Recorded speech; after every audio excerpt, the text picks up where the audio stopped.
My mother didn't even bother to greet me when she called. She simply said, "Abigail, we need to discuss tonight."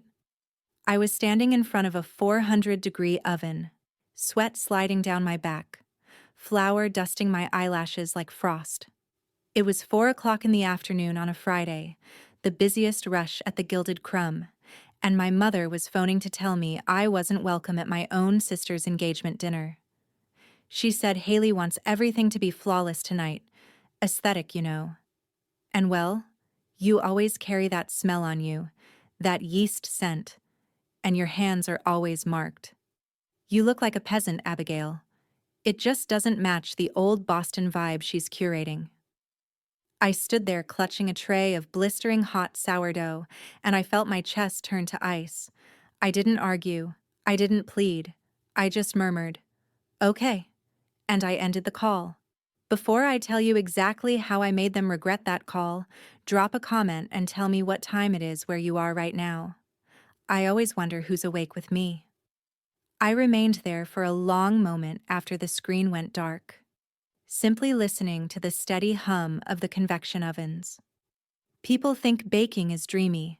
They watch the slow-motion clips of powdered sugar drifting and dough rising on social media and assume it's gentle. It isn't gentle. It's burns on your forearms that resemble maps of countries that don't exist. It's waking up at 3 o'clock in the morning while the rest of the world is still asleep, just to ensure the croissants have enough layers. It's split skin and aching shoulders and a level of physical fatigue that settles into your bones and never fully fades. My sister Haley didn't understand that kind of exhaustion. Haley was 26, a lifestyle influencer who earned a living unboxing designer handbags and filming her skincare routine in flawless natural light. My parents called her the Golden Child. They glowed when she showed them her engagement ring, a 3-carat oval diamond that cost more than my entire culinary school tuition. They boasted about her to their friends at the country club. But what they didn't mention, what they never brought up, was who actually financed that lifestyle. For 5 years, I had been the unseen wallet of the family. When my father, Brian, made reckless investments and lost a chunk of his portfolio, I was the one who wired $5,000 a month to keep the brownstone heated. When Haley needed a new camera for her vlog because the old one wasn't sharp enough, I signed the check. I told myself I was backing her dreams. I told myself that because I was the one in the back of the house, the one covered in flour and sweat, it was my responsibility to make sure they could sparkle in the front of the house. But that afternoon, leaning against the stainless steel counter, I realized something that struck me harder than the heat from the ovens. It's a concept sociologists call the service paradox. My family adored the product, but they resented the producer. They loved the indulgence of the pastries I crafted. They loved the income my bakery generated. They loved the prestige of eating artisan bread. But they looked at the labor required to create it, the sweat, the early mornings, the rough hands, and they saw it as unclean. They didn't see me as a daughter or a sister. They saw me as a function. I was the machine in the basement that kept the lights running, and they were embarrassed to let the guests see the generator. I rubbed my eyes, trying to summon some sorrow, but all I felt was a cold, sharp awareness. This wasn't a family dynamic anymore. It was a transaction, and the contract had just ended. The next morning, the bell above the bakery door rang sharply. It wasn't the soft, welcoming chime of a regular customer coming in for a morning bun. It was the frantic, entitled jangle of people who think they own the place. I looked up from the laminating machine, my hands buried in cool dough, to see my father, Brian, my mother, Tara, and Haley rushing into the shop. They didn't look pleased. They didn't look remorseful for the way they had spoken to me the night before. They looked terrified. "Abigail, thank God you're here," my mother said, breathless, gripping her pearls like she was in a Victorian drama. "We have a crisis." She didn't say hello. She didn't apologize for uninviting me less than 24 hours ago just because I smelled like a peasant. She simply walked past the counter and into the kitchen, her heels clicking sharply against the sanitary tile. Haley followed behind, flawless in a cream-colored cashmere set. She went straight to the large glass pastry case, but her eyes didn't fall on the tarts. They fell on her own reflection. She adjusted her hair, scrutinizing herself in the glass. The caterer canceled. Haley said to her reflection, voice tight, "Can you believe it? He claimed a family emergency. Unprofessional. Totally unprofessional. Anyway, we need you to fix it." I wiped my hands on a towel, staring at them. "Fix what?" I asked, voice flat. "The desserts?" "Obviously," Haley snapped, tearing her gaze from herself to look at me with thinly veiled contempt. "We need 5 dozen of your midnight cronuts, the ones with gold leaf, and a 3-tier vanilla bean cake with raspberry filling, delivered to the venue by 4. I glanced at the clock. 10 a.m. They wanted a 3-day process done in 6 hours, and from the way my father avoided eye contact while inspecting my mixer, they expected it for free. I could read them in their posture. They weren't asking a professional. They were issuing commands to a servant. My father stepped forward, trying to appear authoritative in his weekend blazer. "Look, Abby, we know it's short notice, but this is for your sister. We need to impress. Jonathan's business partners will be there. We need the best." I looked at Haley again. She had returned to gazing at herself in the glass, smoothing her cashmere, and that's when I noticed it. It's a psychological concept called the mirror versus the window. When Haley looked at others, she used them as mirrors. She only cared about what they reflected back. Did they make her look wealthy? Beautiful? Enhance her image? She didn't see me standing there. She saw a way to patch a crack in her reflection. But me? I used my craft as a window. I poured my soul into this bakery to connect, to feed, to offer something real. I looked out. She looked in. We were fundamentally different. "I can't do it," I said. Silence fell, sudden and complete. My mother's mouth dropped. "What do you mean you can't? You have flour right there. Just make them." "I can't," I repeated, voice steady. "The dough for the cronuts needs 48 hours to rest. The cake layers need to cool. Physically impossible." "You're just being selfish," Haley hissed, her face twisting. "You're punishing me because Mom uninvited you. God, you're so petty. It's my engagement, Abigail. You're going to ruin everything just because you're upset." "I'm not being petty," I said. "I'm being a baker. Physics doesn't care about your engagement party." My father slammed his hand on the stainless steel prep table, making a bowl of ganache leap. "Enough. You will figure this out. I don't care if you have to buy them elsewhere and repackage them. You are going to fix this. Or so help me God. Abigail, I will." The bell above the door chimed again, but this time it wasn't frantic.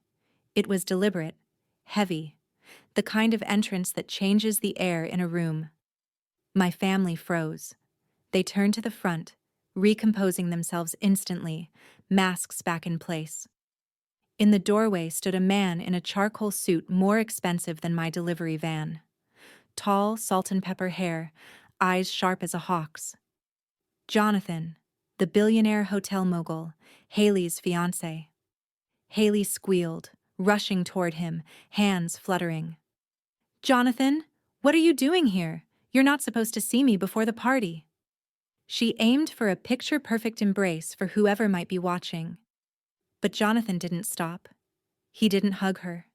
Didn't even glance at her. He sidestepped her outstretched arms, moving past my parents, past the display case, straight to the counter where I stood. He looked at me. Not at the flour on my apron, not at the sweat on my forehead. He met my eyes with a reverence I had never seen from my own father. "Are you Abigail?" he asked, voice deep and serious. I nodded, too stunned to speak. He exhaled, a long, genuine breath of relief. "I've been trying to meet you for 6 months. I'm Jonathan. I own the Atlas Hotel Group. We exclusively contract with your bakery for our VIP suites. Your bio is the only reason our Paris location has a 5-star breakfast rating. My mother made a choking noise. My father looked as if he'd been struck by lightning. Haley stood frozen in the middle of the shop, her arms still half raised, staring at the back of her fiancé's head. You know her? Haley asked, voice trembling. Jonathan turned slowly, as if he'd forgotten she was even there. Know her, Haley. This woman is a genius. I only agreed to meet your family because I saw the last name and hoped you were related to the owner of the Gilded Crumb.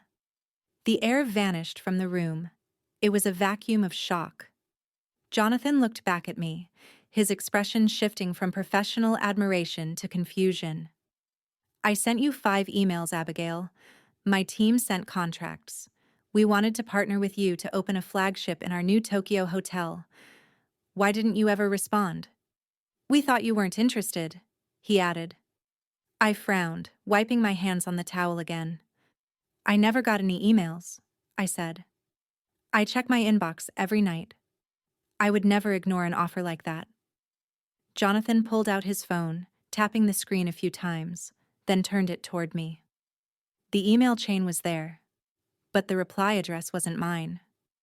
It was a forwarded address I recognized immediately. My father's personal email. I looked up at Brian. He was pale, sweat breaking out on his upper lip. Jonathan followed my gaze, eyes narrowing as he pieced it together. He intercepted them, I said, voice cold.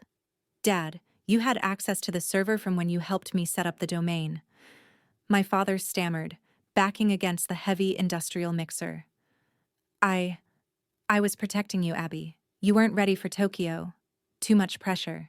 We need you here. Who would run errands for your mother? Help Haley.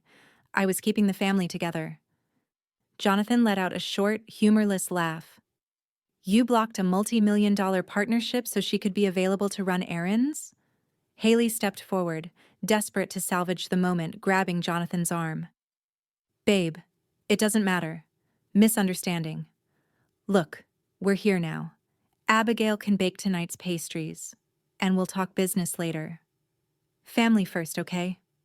Jonathan looked at her hand on his arm like it was foreign. He glanced at my parents shrinking in the corner like scolded children. Then he looked at me. I don't think there are going to be any pastries, he said. Actually, I cut in, there's something you should know about the pastries. My mother's face lit with hope for a moment, clutching her designer bag. You have some in the back? You saved some?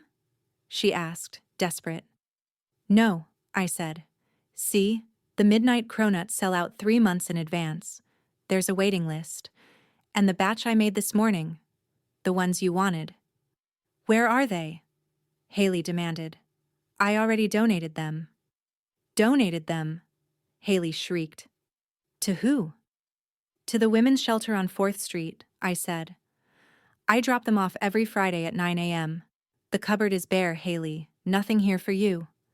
Not a crumb. Haley's face crumpled. The mask of the polished influencer slipped, revealing the spoiled, terrified child beneath. She screamed, a raw, guttural sound of frustration, sharp and piercing.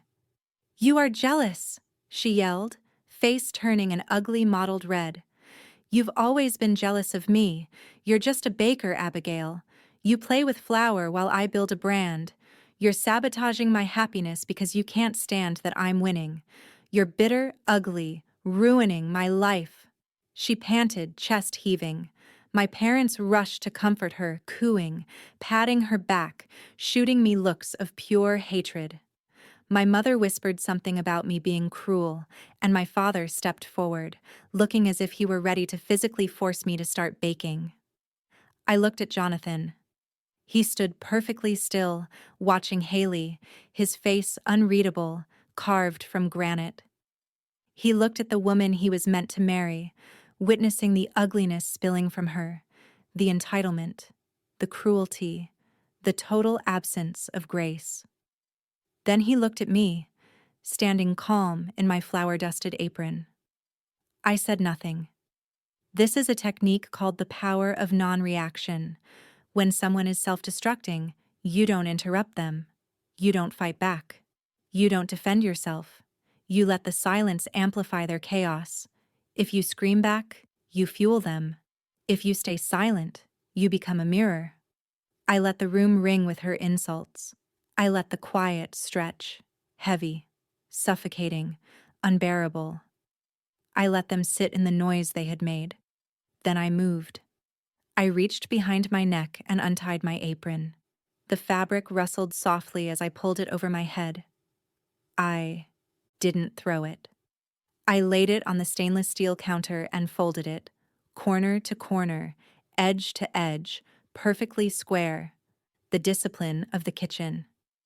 I reached into my pocket and pulled out a single silver key, the spare key to the back door. The one my father had used to let himself in this morning. The one he used to invade my sanctuary whenever he needed something.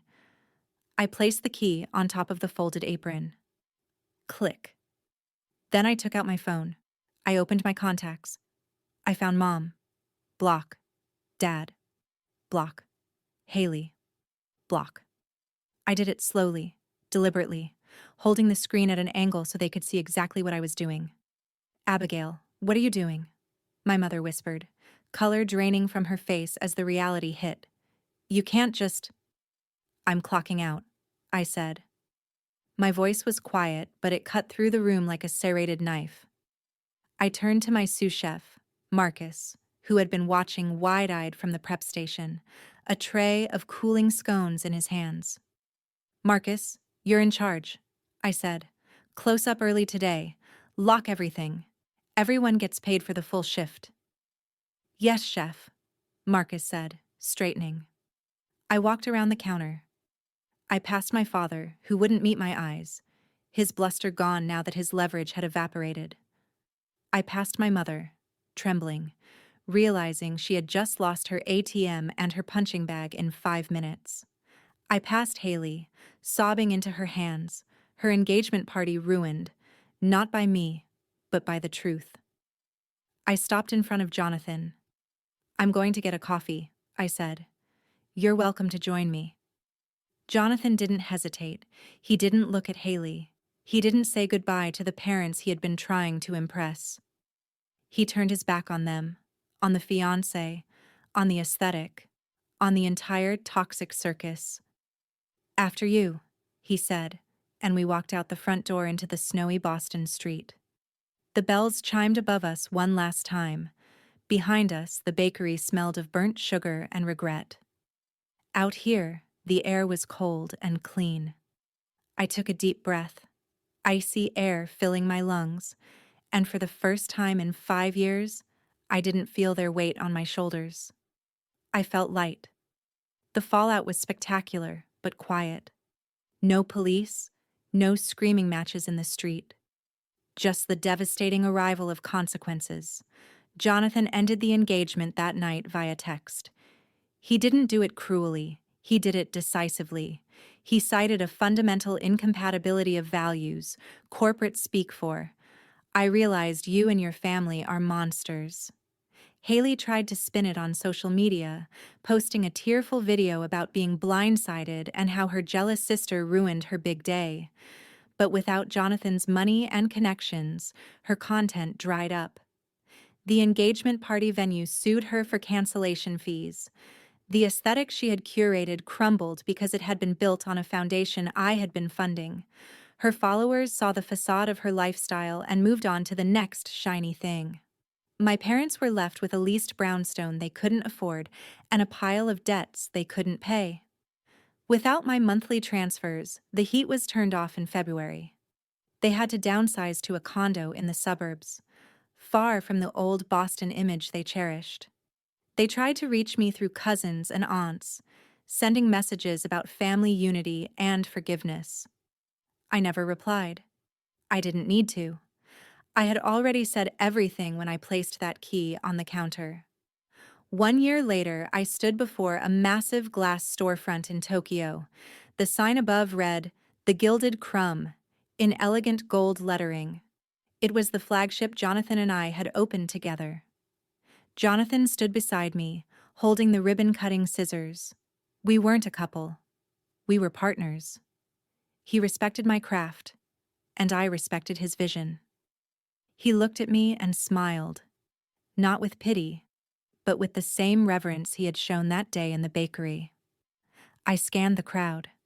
My hand-picked staff, paid double the industry standard, the regulars who had flown in for the opening, the women from the shelter I now sponsored with a percentage of our global profits. This was my family. This was the table I had built. I picked up a fresh croissant from the tray, warm, flaky, perfect. I took a bite. It tasted like freedom. If you are the one keeping the lights on for people who would leave you in the dark, listen to me. They will never hand you the switch. You have to turn it off yourself. It will be dark for a moment, yes, but then you will finally see the stars.